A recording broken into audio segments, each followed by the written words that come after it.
जय शिवराय मित्रांनो, लाडक्या बहिणींसाठी केंद्र सरकारमार्फत महिला सशक्तीकरण अभियानाअंतर्गत पूर्ण देशभरामध्ये नमो ड्रोन दीदी योजना राबविण्यात येत आहे। आणि ही नमो ड्रोन दीदी योजना पूर्ण देशभरामध्ये राबविण्यासाठी सर्व राज्य शासनाला तसे निर्देश देण्यात आलेले आहेत। आणि त्याचाच एक भाग म्हणून आपल्या राज्यामध्ये अखेर ही योजना सुरू करण्यासाठीच्या काही हालचाली सुरू करण्यात आलेल्या आहेत।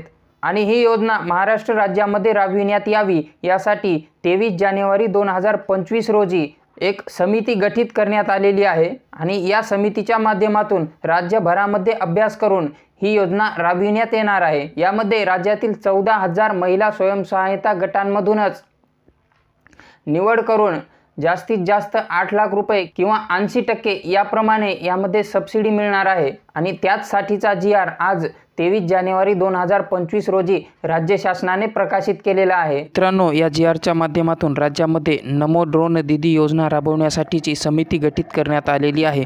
त्यामध्ये अप्पर मुख्य सचिव, प्रधान सचिव, कृषी विभाग हे अध्यक्ष राहणार आहेत।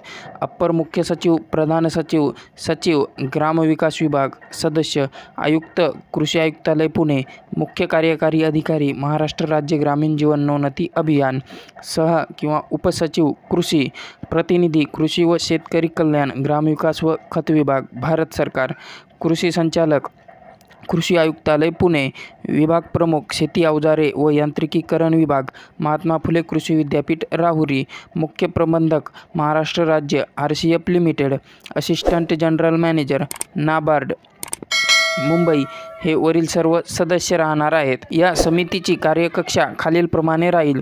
एक, ड्रोन सुविधा प्रभावीपणे पुरविता यावी याकरिता ज्या ठिकाणी ड्रोन सुविधा देणे शक्य आहे असे लागवडीखालील क्षेत्र अर्थात क्लस्टर्स कृषी विभागामार्फत निवडणे। निवडलेल्या क्षेत्रांतर्गत उमेद अभियानामार्फत नोंदणीकृत असलेल्या समूहस्तरीय संघटना आणि महिला स्वयंसहायता गट मधून ड्रोन सुविधा घेण्यासाठी सक्षम CLF आणि MSG ची निवड प्राप्त करून घेणे। ड्रोन सुविधा देण्याकरिता निवड केलेल्या महिला स्वयंसहायता गटामधून ड्रोन पायलट व ड्रोन सहाय्यक प्रशिक्षणासाठी सदस्यांची निवड व महाराष्ट्र राज्य ग्रामीण जीवनोन्नती अभियानामार्फत करून घेणे।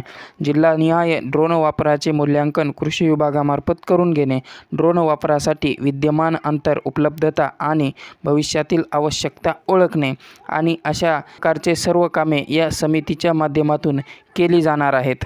मित्रांनो, या GRच्या PDF ची लिंक मी आपल्या या व्हिडिओच्या डिस्क्रिप्शन बॉक्समध्ये देत आहे। आणि हो, तुम्हाला ही माहिती आवडली असेल तर व्हिडिओला लाईक करा आणि चॅनेलवर जर नवीन असाल तर चॅनेलला सबस्क्राईब करा।